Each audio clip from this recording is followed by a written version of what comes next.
Hello everyone, we're k0j0. I'm Ren. I'm Joey Verbeck.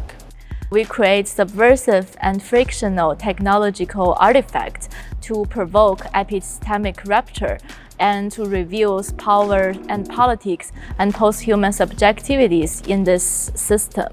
Interaction is our medium and subject, and our intention is to shift the medium from artifacts to the interaction itself. So at ACC, our project name is Grady, and it's a series of speculative variable interfaces that is to expose and reflect on the theme of what AI promised to be transparent. Yeah, so these the interactions within Grady are intentionally frictional.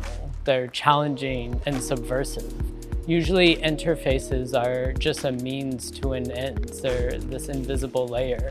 But by adding this friction to the interaction, it foregrounds the interface itself. It allows the viewer to pay attention to something that usually is invisible. In Grady, it's this entangled moment. So we've created 4 pieces for Grady.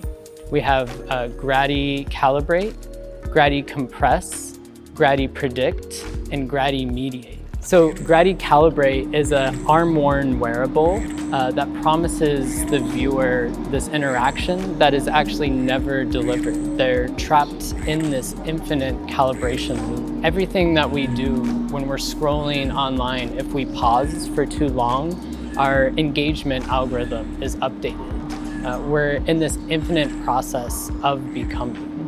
The next piece is Grady Compress, which is a head-worn wearable in which your AI proxy is able to communicate through you. It programmatically controls air puffs to communicate this compressed information through your blinky.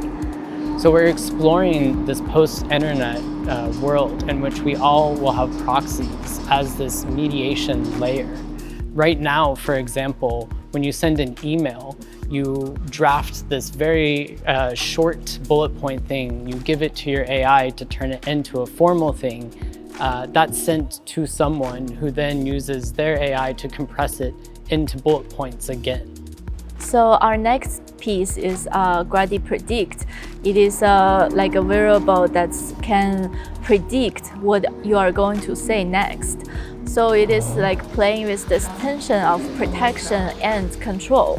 For example, it can protect you from being the scammer to say your for example your bank account number or your password allowed. They can also stop you from saying, for example, your personal political view allowed.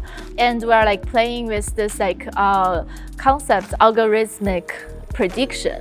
For example, at computer vision era, there is a criminal algorithm to see based on your face feature to see how much a criminal that you are. But some people, for example, have certain feature are more likely to be a criminal. So, and our next piece is Grady Mediate, which is take your imperfect speech or accented speech to turn into a perfect speech. But this perfect one also have will alter your memory and your personal identities in it. And the inspiration for this piece is several months ago we are giving a talk, and then at this time I have a very serious cold. So I cannot speak anymore. So luckily I trained the AI to the AI can talk like me. They have my voice, but they cannot talk with my accent. So I was using this AI for this talk, and I feel it's so easy because this AI can say perfect English. I don't have to remember anything for this hard English word. But at the same time, I feel is this still me? It is still I'm talking, where I feel my identity is dissolved in this process. So it's interesting to play with this tension between this techno-monoculture and this perfection or efficiency in capitalism world, and also the flattening of nuance, accents, or identity. So besides this like full wearable technologies, we also have videos, and that was like inspired by like the corporation when they're releasing like piece of new technologies. They always have like this like cool and like sexy video to say like how like happy people are to using them. But we're also going to do this, but in a very weird and humorous way. So from the research, we were brainstorming and ideating, and once we had generally like an idea or a few ideas to move forward with, we started a process that we use called critical making, where we prototype rapidly and do a bunch of different ideas, but then we reflect on these after we make this little interactive experience prototype. It's very important to allow emergence in the process through this making, not having like a super rigid path for it, but also to reflect on the directions that it's going and try and uncover. We want to add this step of reflection on what we are creating. And so once we had several prototypes, we were able to start for the final hardware-software architecture. So for Grady, there's a desktop PC, which is running a local language model, text-to-speech generation, just several local open source AI software.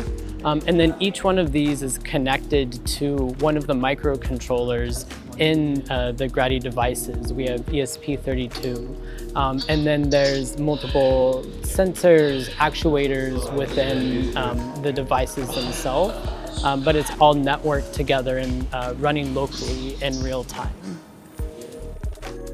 Yeah, and for the industrial design parts, that's we have the idea. So the concept of this project is scene, is to exposing the scene. And for the industrial design, we also do the same thing, which is like having two parts of this technology. For example, like the first part is like this like very like ultra contemporary, very minimalism, and what is also like what Marx calls like commodity fetishism. So we want our art to set the conditions for the audience to be provoked into asking questions themselves. So we don't want to tell them anything. We design these in a way so that they're very frictional, very challenging, hoping that this moment of friction causes them to have this epistemic rupture. We have this tacit knowledge. Everyone has this. Some of it comes from as far as childhood. And it's very hard to reconsider any of these things.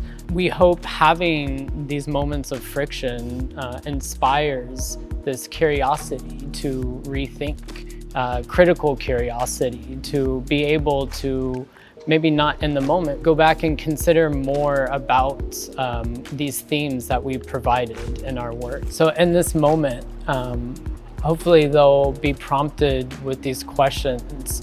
Why did the calibration never end? How is this information compressed enough to be communicated through my blinks? What am I allowed to say? Is this voice still my own?